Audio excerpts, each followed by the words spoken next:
Welcome to Gaslit Nation, a show about corruption in America and rising autocracy worldwide.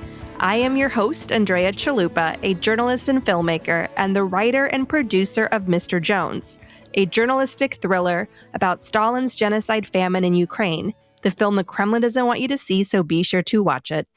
As we close out this year and look ahead to the next, we here at Gaslit Nation wanted to take a moment to reflect on where our hope still lives.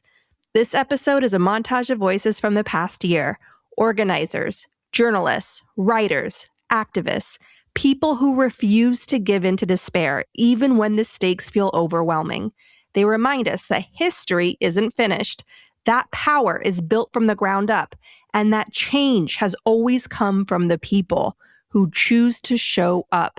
We're heading into a new year with our eyes wide open and with real hope. Hope for accountability, hope for solidarity, and hope for a blue tsunami in the midterms powered by organizing, turnout, and collective action in every community. No matter what comes next, Gaslit Nation will be here with you. Every step of the way, we'll keep telling the truth, amplifying resistance, and building toward a future that's more just, more free, and more democratic than the one we were handed. Thank you for being part of this community. Let's take this hope and turn it into real power.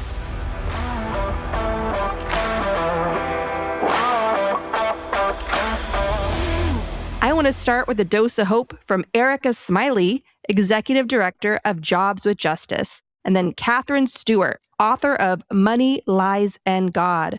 They remind us to take lessons from history, draw inspiration from our ancestors, and build power through collective force. Well, first of all, the first steps in winning a war is recognizing that you're in one. And while the violence and the cannons of the U.S. Civil War may have ended 160 years ago, the ideological battle of the Civil War has raged on, and they're winning. And they're winning a lot. And so now we need to think about our theater of battle, not so much in the lens of can we just pass a piece of legislation or can we get someone elected, but actually need to think of the different battlefields. And one of the key battlefields that anyone running for office needs to recognize is that one of the primary sites of the fight for democracy is happening on the shop floor. It's happening where working people are trying to fight for decision making through the lens of a union contract or industry agreement or market agreement or whatever it needs to look like, community benefits agreement. While so many people have checked out of our political democracy, because if you look at who got the most votes in the election, it wasn't even Trump. It was the no votes. It was the extensions of people who were eligible, right? That the same people who have checked out of our political democracy are actively clawing to democratize their economic lives and their workplaces. And that's where the fight is. And so anyone who wants the attention of working people needs to acknowledge that. They need to acknowledge people like Jennifer, who works at Amazon in New York, and not at ALU, but at a different location, who almost had a miscarriage because the company refused to accommodate her pregnancy, which is a law. We just both federal and New York state law for them to do. You know, Sanchione Butler, for a long time, built cars at Ford in Dallas, Texas, said, you know, while a lot of women were out in the 70s fighting for women's liberation in the streets, you know, our women's liberation movement was right there on the shop floor when we got a women's bathroom put within walking distance to where we were operating. You know, you've got Big Mike at Bessemer, Alabama's Amazon facility, who during the murder of George Floyd, you know, discovered with his coworkers the extent to which the company was using police surveillance to keep workers in line. And he said very clearly, like, actually, you know, as much as you guys march out there, this is our Black Lives Matter movement right here. And so these are like concrete issues that are happening in the world, whether it's the Me Too movement, racial justice, gender justice, that actually the battles are live and fully raging in our economic lives, in our workplaces, and in our consumer lives. And that for anyone who wants to argue that their job is to expand democracy, even through the political framework of electing new leaders, they need to also then see that whatever laws are passed need to actually be systemic in increasing people's ability to have decision-making power, not just hoping on some savior to save us in Congress or in the White House, but to actually think about how we're expanding majority rule everywhere. And look, I'll say this last bit here, like, you know, it may seem bleak in this moment. Sure, we've lost the citadel in the context of, but the war's not over. There's still plenty of fight. And in fact, I have a lot of hope around it. You know, I like to think about how my own ancestors, I'm African American, how my own ancestors would have managed during the 1850 Fugitive Slave Act, where it looked like, people were literally getting disappeared from northeastern streets and sent to plantations, even though they might have been born free in the North. And we're seeing the same thing with migrant workers, being sent to, like Gilmore being sent to El Salvador, even though, he's technically supposed to be here. And so, I like to think about how my ancestors managed in that moment, because there's no way they could have known in 1850 that the Emancipation Proclamation was 15 years away. There's no way they could have known that Reconstruction was coming. And so in this moment, as dire as it looks, to recognize the people who are fighting, to recognize the battlefields where the fight is happening. It's not necessarily in the Capitol in DC, but on shop floors in every town throughout the nation. Then it's important for us to then think about, we have no idea what this will look like 15 years from now, but we have to keep fighting with that vision in mind. It can't just be about the next election. It actually needs to be about the next couple of decades and actually building a democracy worth fighting for. Katherine Stewart, author of Money, Lies, and God. I think we should be careful of all this hopeless talk, because that's part of what they want. This shock and awe is intended to make us feel intimidated and feel like we don't have agency. Well, we still do. We still have the freedom of speech. We still have the freedom to get involved in political organizations. Infrastructure really matters. Action really matters. It's really time for everybody to get out of bed. I understand that right after the election, a lot of people needed to take a beat and just kind of regroup. And now is the time for moral courage. I think that hope is in action.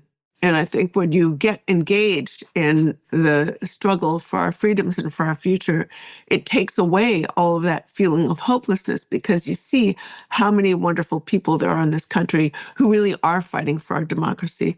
I also think that things are happening so fast with the administration. I think that a lot of people can actually see when they start cutting Social Security and Medicare in order to give tax cuts to billionaires, when you have old people like on the street because they get kicked out of their residences, or when you have children who aren't being fed, when you have public schools just collapsing because of the siphoning of funding from them, when the government stops working in the way that it should, as rights for the people in the workforce are eroded, I think we really have an opportunity.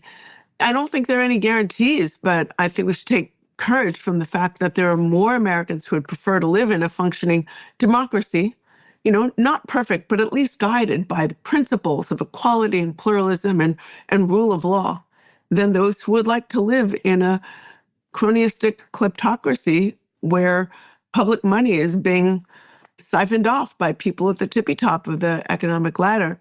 So I think we really do have some opportunities, and keep fighting. Yeah. There are things we can do as individuals again, but there are things we can really only do when we join together with others. Everybody's got to sort of figure out what their strengths are and find their lane and join together with others. Another place I find hope is in, of course, our young people. Gil Duran, the journalist behind the Nerd Reich, and Carter Sherman, a journalist and the author of The Second Coming, Sex and the Next Generation's Fight Over Its Future, show us that even as the old guard fails, young people are organizing, fighting back, standing up for their rights, running for office, and pushing forward progressive change. 2025 was a year of Gen Z revolution all over the world, and they are just getting started. Well, there are certainly a lot more of us than there are of them. And that's why I would encourage people not to feel defeated or afraid. I mean, I think this is going to take millions of people in the streets at some point to send the message that we're not going to just give up our country without a fight. And I think these people are cowardly. They're sheltered. They're not used to having pushback. And that's why I think the Democratic Party establishment has made a catastrophic mistake by laying down the job and hiding under a rock. I think people are looking for answers. People are looking for leadership right now. And all the people who supposedly cared, all the people who are the leaders of the party are just nowhere to be found. And what are they doing? Waiting for a poll to show that you should save the country? Right? Like, it's just stupidity and cowardice. And look, don't underestimate the degree to which a lot of the Democratic establishment, including the consulting class, is tied in with some of these guys as well. Right? There's a lot of people, Democrat or Republican, who only care about making as much money as possible while they can. And so I think there are people who are not as alarmed as they should be, because it's in their best economic interest, or so they think, to go along with it. We've seen a lot of Democrats being bought off by crypto. I've seen a lot of Democratic consultants that I know suddenly in league with all these tech guys in some way or another on their projects, right? It's very clever to go out and buy up the opposition's smartest people and put them in your own employ and make sure they're conflicted out from working against you. Then look at what the Democratic Party is doing now, trying to put up people like Alyssa Slotkin and Ruben Gallego as the future. Crypto Democrats, basically people who owe their ascendancy to crypto. The same crypto pact that took out Sherrod Brown and spent money to destroy Democrats all over the country puts these two Democrats in office. And what do? They sound like Republicans. And we saw this in San Francisco. There's this whole idea that you create a new kind of Democrat who's basically a Republican with a D next to their name. And that's the new politics. So it's a way of winning without even having to fight there. You just kind of plant your own people. You know, they've tried to redefine moderate to basically mean what a Republican would have been 20 years ago. And that's what a Democrat is supposed to be now. And I think it's, again, this is the kind of thinking that Democratic establishment types tend to lap up and fall for every time. But if you notice, the middle always seems to be moving further to the right. You know, I think if we keep going this way in 10 years, Democrats will have to be giving Hitler salutes just to be considered moderate. And they'll probably do that if it comes to that. So I think it's getting pretty ridiculous. But I think things are going to change. I think with the economy starting to go south, I think that even the most cowardly Democrats will remember their basic political instincts to pounce at things like that. I mean, if this were happening under Kamala Harris, what would the news look like today? What would be happening all over TV? It would be a constant, nonstop, you know, the editorial boards would all be demanding her resignation. But instead, Trump has normalized dysfunction, chaos, and corruption. And so everyone's just sort of paralyzed and unable to act or has to treat it like it's normal. So I do have hope. And part of what I do in writing this stuff is to provide some real clarity to people on what's happening. But I do believe there'll be some accountability at some point for the things that are happening today, but only if we decide that there will be accountability. And I think people need to understand how much power we really have. We've already seen it, people taking down Tesla, and these things aren't organized by Nancy Pelosi or Kamala Harris or Joe Biden. It's just people taking the initiative. And I think that's where the real leadership is going to come from. I think we're going to see a new generation of leaders come out of this because it's become very clear that our old leaders aren't up to the task. And I think that's a good thing. Given all that you've reported on for so long now, what, if anything, gives you hope? Give me a second to think about that. Of course. Take your time. Make sure to not edit that out. My long pause. I do think that talking to young people has given me hope because they are so much more active in politics than I was at their age. I really did not understand how my sex life related to the broader world and what resources could have been available to me. I was sexually assaulted in college. I was sexually harassed in college. And I didn't understand that I had rights and that I could have gone to the Title IX office sooner. But I don't think that is as true anymore among young people. I think people do know about the resources that are available to them and they are taking advantage of them. I went to Charlotte, North Carolina in 2022, and I talk about this in the book. And I was reporting on a school district that was plagued by sexual assault accusations, and specifically accusations that young women were reporting that they had been sexually assaulted in K-12 schools and that the school administrators were not taking them seriously and violating their federal rights when it comes to sex discrimination and freedom from sex discrimination. And it was very hard to watch how these young women were trying to stand up and defend themselves and defend their friends, and to see that they felt like they were not being heard. Literally, in some cases, they felt like they were being silenced.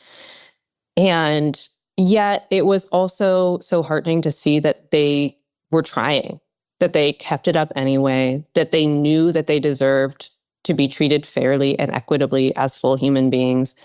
And I talked to so many activists across the country for this book who felt the same way, who were defending their rights as young trans people, who were defending their rights as young queer people, who were defending the rights of other people, who were men, who were fighting for reproductive rights, and felt that that was something that they should spend their time on. And so to see young people rise up and fight for whatever cause that they believe in a way that I just don't know that we've seen since the 1960s, that to me is heartening. And it's not just the youth. Sandi Bachom, a Nazi hunter featured here on Gaslit Nation, reminds us that our elders continue to inspire us with their strength, resilience, and lifelong commitment to resistance. You know what David Duke said in Charlottesville? He said, "We're here to support the policies of Donald Trump. That's why we voted for him." He was the head of the Ku Klux Klan, the Grand Wizard, former Grand Wizard of the Ku Klux Klan. You know, when Trump was elected the first time, there were 100,000 people in the streets. 50,000 people at a march would show up. And I think people are starting to wake up, seeing what's happening in Serbia and what's happening in Europe, 1 million people in the streets. And that's the way to bring down a despot, is the people. Patti Smith, she sang this song at Occupy Wall Street. I'd never heard it before. It says, "And the people have the power to redeem the work of fools. It's decreed on the meek, the grace is showered. It's decreed, the people rule." And we have forgotten that. We have forgotten it's up to you to get your ass out into the street. If you're not going to get to the fucking polls, which 8 million didn't, you can rectify that. Get out there, there's one woman who's with Rise and Resist. Rise and Resist is a wonderful group in New York. They did the die-in down in Wall Street that was on Rachel Maddow. They're relentless. They do every Tuesday. They go to Fox News and they hold their signs up and they did. They started these Tesla protests. Well, Elon Musk put them on a list, and they're being investigated for domestic terrorism. The people in this group are they're 60s, 70s, 80s, and one woman is 92, and she went inside the Tesla dealership on her red walker. And I've got video of her walking by the red Tesla sign with her. And I said, "How old are you?" She says, 92. I said, "When did you first start protesting?" She said, "The Vietnam War," which is my generation, So we still have hope. Despite devastating setbacks in reproductive rights, there is real energy and hope in collective feminist movements. Mona Eltahawy, the author of Bloody Hell, Erin Carmone, the author of Unbearable, and Kate Mann, the author of Down Girl, these fearless voices remind us that patriarchy is the road to fascism and how to fight back. I think this moment is the moment for feminism, but it is a feminism that does not appease. This is a feminism that terrifies, a feminism that terrifies patriarchy, feminism that terrifies fascism. Because I often say fascism is to control what feminism is to liberation. But I know someone who is a writer and a philosopher from Ghana who refuses to identify as a feminist because she sees feminism as she actually says, "I don't like feminism because for me, it's like a white woman arguing with her husband. And feminism is beyond that. And this is a feminism that just focuses on misogyny. I want a feminism that focuses on patriarchy, not just misogyny." And for me, to define patriarchy, it is a system of oppressions that privileges male dominance. It's not men. It is a system of oppressions that privileges male dominance. And feminism isn't anything a woman does simply because she's a woman. Feminism is the destruction of patriarchy. So this is why I say what gives me hope right now is feminism, because I think this is the moment where we as feminists who want to terrify can get our message across to people that whether you are a fascist in the Gulf, whether you're a fascist in Italy, where Giorgia Meloni is the first female prime minister, but she's a fascist, or a fascist in the United States or Argentina, feminism is the way to fight that fascism because it tackles everything that patriarchy represents. And for me, patriarchy is misogyny, capitalism, homophobia, ableism, all of those things that hold up what I call the octopus of patriarchy. For me, patriarchy is the head of the octopus is patriarchy, and each of the tentacles is one of those oppressions. And so the rage that feminism fills me with, and it's a rage that I welcome, is what gives me hope right now. Because like I keep saying, rage and risk. And I want people to see feminism as not something that just fights so that we can help women fight their husbands, like my friend from Ghana says. It is a feminism that dismantles all of those systems of oppressions that have helped white Christian nationalism, that have helped Islamic nationalism or Islamic supremacy, that help supremacy and exceptionalism of any kind co-opt people by bringing them in and saying, "I can benefit you." one day I want to write a story about the long-term planning that is or isn't happening. But for now, I would just say that what gives me hope is that in the meantime, people can't wait for the healthcare and the respect that they need. I'm honestly not sure about the answer. I'm not trying to dodge it about whether there are people who are thinking about the long term. It took the right 50 years to get to where they were, and they were absolutely relentless and broke every possible rule and norm to get there. I don't see, strategically that kind of focus. But what I do see is that at the grassroots, the abortion funds and the reproductive justice informed doulas and the midwives and the organizers at the local level, where there is, at least it's not politically impossible, or even where it sometimes feels like it is. I think what inspires me, the people that I wrote about in Unbearable, my book, Jose, the fiance of one of the women I wrote about who lost her life giving birth in a completely enraging and preventable way because of an underfunded hospital and a broken system. Jose, despite this horrific bereavement, he's raising his children. He's got his hands full, has become a maternal health activist. He is lobbying for better legislation. He is mentoring other fathers who are in the same position of having lost the mother of their children. He is actually training to become a doula. And this is somebody who had no connection to activism before. He grew up working class. He's a tattooed guy who drove a truck before this all happened. And I'm so incredibly inspired by his vision and his dedication to this. It hasn't even been 2 years since the passing of his wife.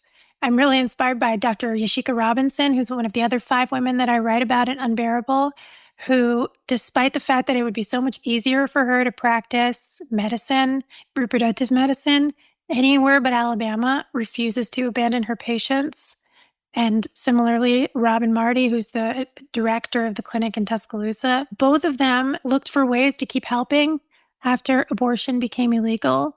And that included in Tuscaloosa, it's gender-affirming care and the post-miscarriage care that one of the other women I write about needed. And in the case of Dr. Robinson, it's so ironic. We talked about the control of medicine.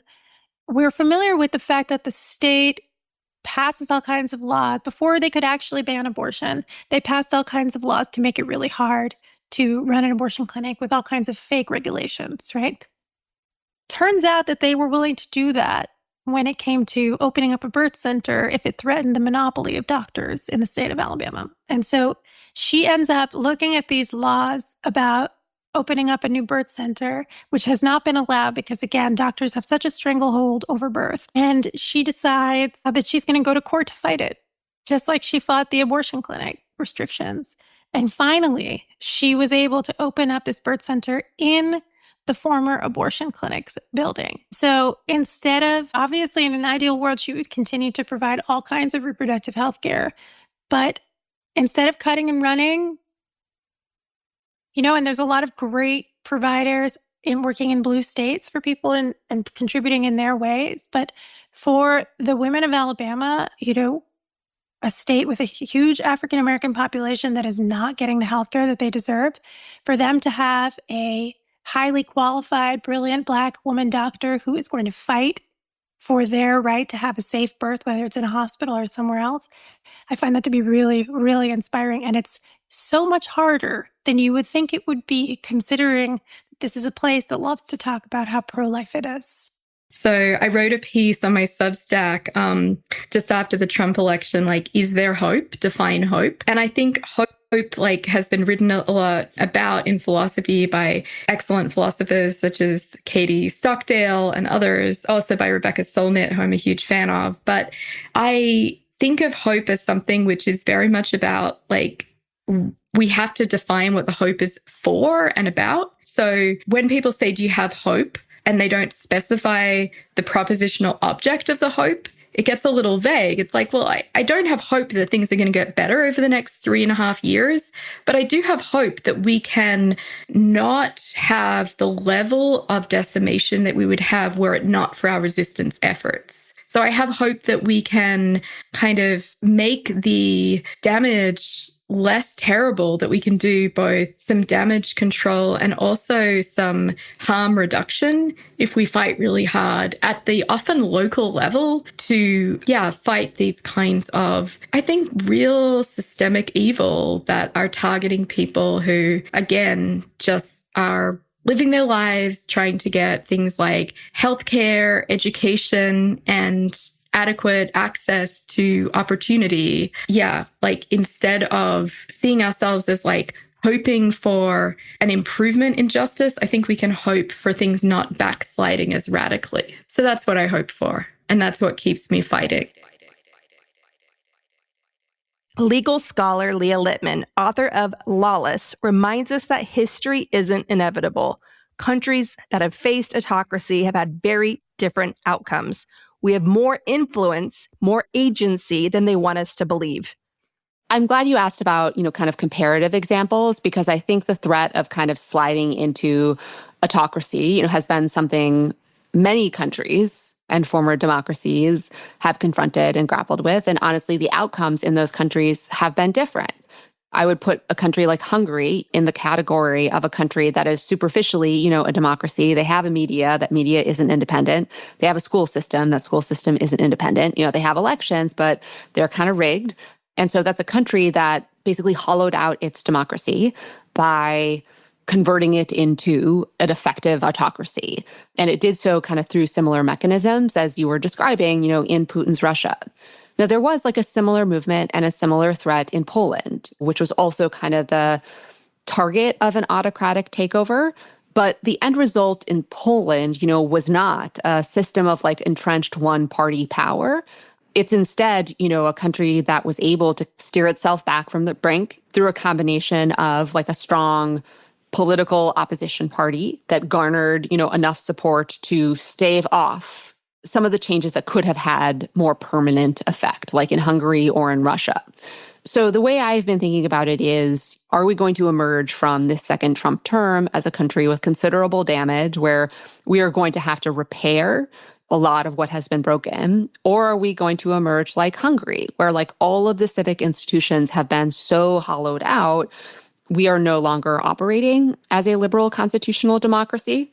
And I don't think the answer to that is clear or foreordained. I'd say there have been some encouraging signs, right? Like the drop in approval ratings that Trump has, including on issues like immigration. Some Republican senators pushing back on, let's say, the appointment of interim U.S. Attorney Ed Martin, or on Medicaid cuts, or his attempted takeover of the Library of Congress. There are some encouraging signs, but it does require people to stay invested, for people to continue to show up for protests and signal, right? Donald Trump does not have a support of the majority of the country. His agenda doesn't have a support of the majority of the country. But no, I think it's fair to say, there are real questions about what we look like at the end of this and what it takes to kind of bring us back. Absolutely. And one question I often get from Gaslit Nation listeners is, what do we do if Trump declares martial law? So it depends a little bit what you mean by declaring martial law and what the 2028 election's coming up. He wants to stay in. No election. It's him for life. Right. Yeah. That is just converting the government into one whose diktats no longer have to be respected. So that is just going to require that scenario: mass resistance, organized protest, any kind of uncivil disobedience. But again, there are so many different variations that they could be trying. He had this executive order that basically tried to have the president assert control over elections in a way that is obviously wildly unconstitutional, but would have undermined, the ability of people to vote. Congress is considering the SAVE Act. That too could jeopardize, the ability of so many people to vote. That's not declaring martial law, right, and canceling the 2028 election. But it is, again, making our country not function like a liberal constitutional democracy. And so I just think the responses to any of these possibilities look different, depending on what the specific tactic is that he tries. And the SAVE Act would require a very strict ID, like a birth certificate to vote. And that obviously puts up a barrier for millions of women to vote because they've changed their names due to marriage. Yes, exactly. And it would also require like proof of citizenship and whatnot, even though like you have to establish citizenship when you register to vote. Right. So given all of these barriers that Republicans are putting up, given that there's been essentially like a 40-year or so plan to get here, we've documented it on the show. We've had historians like Ann Nelson, who wrote The Shadow Network, and others to talk about sort of the Christian nationalism, the Reagan Revolution, how it's all been playing together to chip away at our democracy so that America's like that frog in a pot of boiling water. And I know young people today, it's spring, it's graduation season. And you're, of course, at the University of Michigan. You're all around young people. And the stories about how depressed many young people feel about the world they're inheriting with fascism in America, with the climate crisis hitting us in more apparent ways. What advice do you give young people graduating into this world? Yeah, I would say don't count on much of anything, right? Like don't kind of resign yourself to this is what like my career is going to look like. The world is changing and it's changing so quickly. I think you have to have some real flexibility about what any particular plan makes sense, what any particular career trajectory makes sense. That's one thing. The second thing is to encourage them to be curious and flexible in certain ways. And what I mean by that is our institutions don't have to be the way they are. And I think if you make sure you are educated to understand how they have become this way, what they used to look like before, and all the choices we have for how they might look different, that is very empowering. And that could provide us with like a path to changing the situation that we find ourselves in now. What I usually tell my graduating students is just put in the work, like dig in and like try to make the world a better place. And like those are things you are never going to regret. And make sure you have the time and space, to do that. We shall overcome. No, before this victory is won, some will have to get thrown in jail some more, but we shall overcome. Don't worry about us. Before the victory is won, some of us will lose jobs, but we shall overcome. Before the victory is won, even some will have to face physical death. But if physical death is the price that some must pay to free their children from a permanent psychological death, then nothing shall be more redemptive. We shall overcome. Before the victory is won, some will be misunderstood and called bad names and dismissed as rabble-rousers and agitators, but we shall overcome. And I'll tell you why. We shall overcome because the arc of the moral universe is long, but it bends toward justice. We shall overcome because Carlyle is right. No lie can live forever. We shall overcome because William Cullen Bryant is right. Truth crushed to earth will rise again. We shall overcome because James Russell Lowell is right. Truth forever on the scaffold, wrong forever on the throne. Yet that scaffold sways the future. Behind the dim unknown standeth God within the shadow, keeping watch above his own. We shall overcome because the Bible is right. You shall reap what you sow. We shall overcome.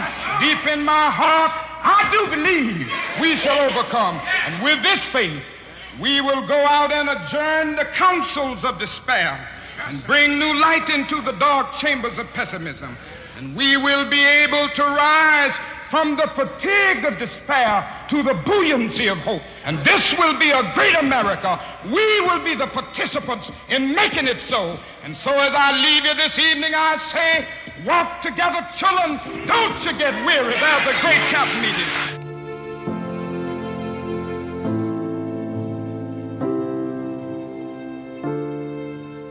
Grassroots organizers and civil society groups are core to my hope. Ahmed Gutnash, co-author of The Middle East Crisis Factory, shows how people keep fighting for justice, even under brutal conditions. And Sean Werner, the political director of Sister District, reminds us that collective action and sustained resistance give us our best shot at protecting democracy here at home, especially when we do this work together.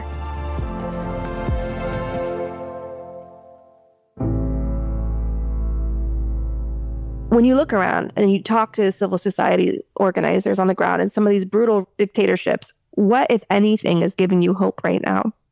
Really, it's the fact that they continue to exist, like against all odds, against, their own governments and a world system which hates them and would find it so convenient that they stopped existing, and yet they continue to exist and they continue to advocate for, justice and equality, not just in their own societies, but globally. If we allow ourselves to question even our ability to do the work, I think that that's exactly what they want, right? To see an unprecedented mid-decade redraw in Texas, in Missouri, that is that full intention, while it is obviously his opportunity to hold the U.S. House, it's also just to make us think that none of the institutions are going to be able to withstand his pressure. And if we're not doing the work of talking to voters and making sure that we are protecting the vote in each of these states, I think that that allows him to win. And so I would love to be able to tell you and your listeners, hey, it's absolutely, everything's going to be okay. I can't do that.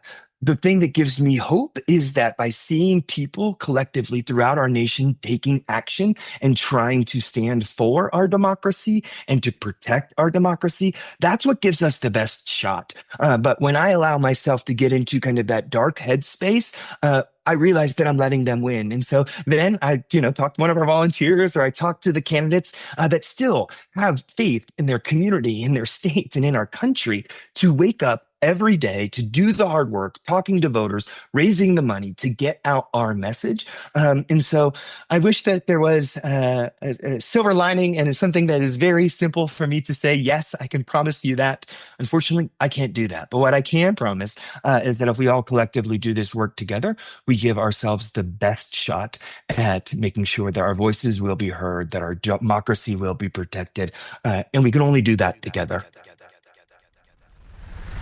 So what is the ultimate solution? What do we focus on? How do we stay grounded? It's what has gotten civilization this far, and that is Mother Nature, the awe-inspiring power of nature. Chernobyl growing back, despite the worst man-made nuclear disaster in history. The resilient power of nature. That's the solution. Get out in nature, meet others in nature. To your loved ones sucked in the matrix, hold space for them. Be their lifeline in the real world. Meet up in the park, invite them on a hike, get them among the trees. A healing source of power. Nature, if you're looking for something to believe in the awe-inspiring power of nature. Go back to those basics. I know this is the stuff of Thoreau, and this is where resistance movements have turned to time and time again to try to make sense of the world and hold on to something real when everything around them felt like it was falling apart. It's nature. That's the ultimate rule. It's nature. Because the reality is, Earth will still be here. What's up for debate is the species, whether it will still be here. Earth itself will be fine, and Earth will go through changes, and the cosmos will go through changes. Ultimately, nature is the powerful force that always prevails, and we're just a blip here. And the other warning for these guys, remember how I'm always saying, we're lucky they're so stupid. We're lucky they're so arrogant. Well, that matters. I know these tech titans seem unstoppable. They seem inevitable. They clearly believe that, and they want us to believe that. These tech oligarchs are up against. They act and behave like dictators. Dictators, like oligarchs, want you to believe that they'll live forever, that they will be your past, present, and future. But it's not true. No, we know that it's not true because most of Europe used to be trapped under dictatorship, including for nearly 50 years under the Iron Curtain just recently. While Frankenstein is obviously the cautionary tale for all of these tech fascists, so is a more recent chilling example for them to look to see the ghosts of Christmas past circling their bedroom. And that is Jack Welch. Who's Jack Welch? Well, I entered the workforce out of college back in the mid-2000s. Jack Welch was the master of the universe at the time. As the longtime leader of GE, that's General Electric, Jack Welch was the world's first celebrity CEO. All executives wanted to be like him. Why? Because Jack Welch's ruling philosophy wasn't just greed is good, but that fear is good. At GE, Jack Welch called fear a powerful motivator and would regularly call the bottom 10% of his workforce that was deemed as underperforming. And every time Jack Welch would carry out more mass layoffs, Wall Street loved it, and it juiced GE's stock price. As Republican deregulation and Democratic Party complacency turned Wall Street into a gambling den, Jack Welch ran one of the hottest casinos, so to speak, carrying out these risky deals at GE when he needed his stock to soar, more layoffs. What was the result of Jack Welch's fear is the best motivator philosophy? Well, it led to a lot of blame and infighting and lack of trust. How can a company be creative and innovative without collaboration and trust?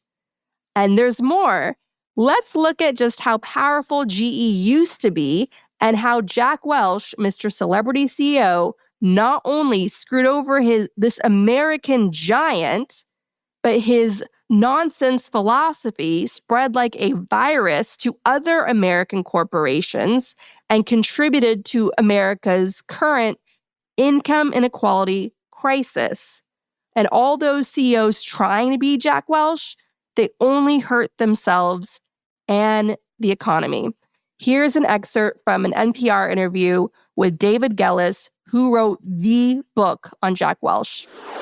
If you're concerned about the growing disparities of wealth and income in the United States, as well as the decline in unionization and the fact that our economy seems dominated by corporations committed to downsizing, outsourcing, offshoring, and financial manipulation, our guest, New York Times correspondent David Gellis, says that to a remarkable degree, these trends can be traced to the career of one man. Jack Welch was the chief executive of the General Electric Corporation for the last 2 decades of the 20th century. In a new book, Gellis says Welch's ruthless cost-cutting and single-minded focus on quarterly earnings transformed GE and made him a celebrity CEO, a darling of Wall Street whose methods were widely praised and copied by other corporate managers. But Gellis argues that the spread of Welch's management principles was bad for workers, bad for the economy, and ultimately bad for GE and the companies that followed his lead. David Gellis is a correspondent on the climate desk at the New York Times, covering the intersection of public policy and the private sector. Before that, he was a reporter and columnist for the business section for 8 years. Before joining the Times in 2013, he was a reporter for the Financial Times. His new book is The Man Who Broke Capitalism, How Jack Welch Gutted the Heartland and Crushed the Soul of Corporate America, and How to Undo His Legacy. Well, David Gellis, welcome to Fresh Air.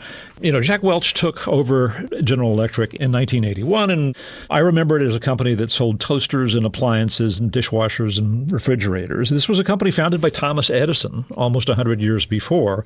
Give us a sense of GE's role in the American economy and American life back then.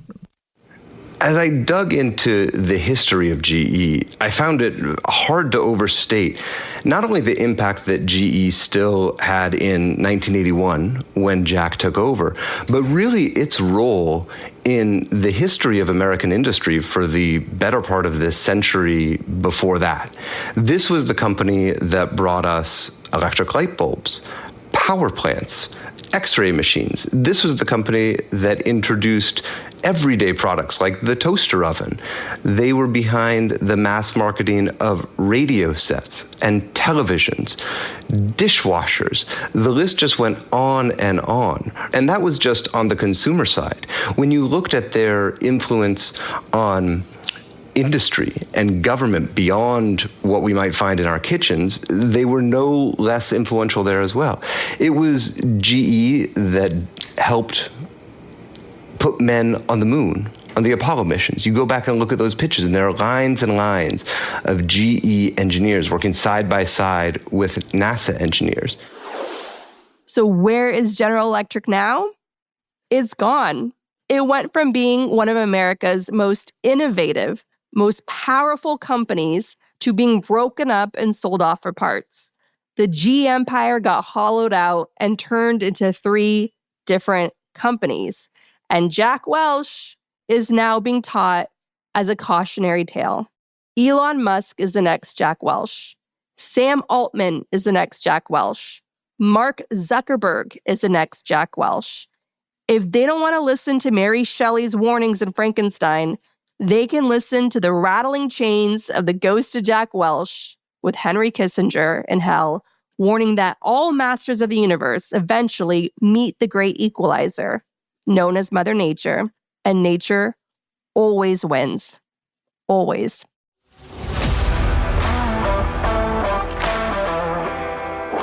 So for 2026, everyone, I'm wishing you unity, solidarity, and defiance, because that is how we usher in a new year from hell for the fascists who we are going to overcome and defeat together.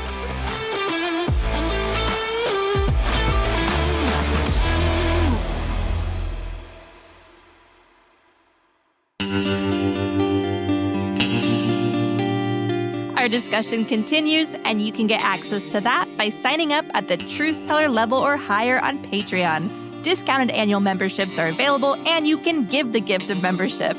Get bonus shows, invites to exclusive events, all our shows ad-free, and more at patreon.com/gaslit. That's patreon.com/gaslit. Thank you to everyone who supports the show. To help Ukraine with urgently needed humanitarian aid, join me in donating to Razom for Ukraine at razomforukraine.org. To support refugees in conflict zones, donate to Doctors Without Borders at doctorswithoutborders.org. And to protect critically endangered orangutans already under pressure from the palm oil industry, donate to the Orangutan Project at theorangutanproject.org. And check your products for palm oil because it's everywhere. Gaslit Nation is produced by Andrea Chalupa. Our associate producer is Carlin Daigle. And our founding production manager is Nicholas Torres. If you like what we do, please leave us a review on iTunes. It helps us reach more listeners. Original music in Gaslit Nation is produced by David Whitehead, Martin Vissenberg, Nick Barr, Damian Arriaga, and Carlin Daigle. Our logo design was generously donated by Hamish Smythe of the New York-based firm Order. Thank you so much, Hamish.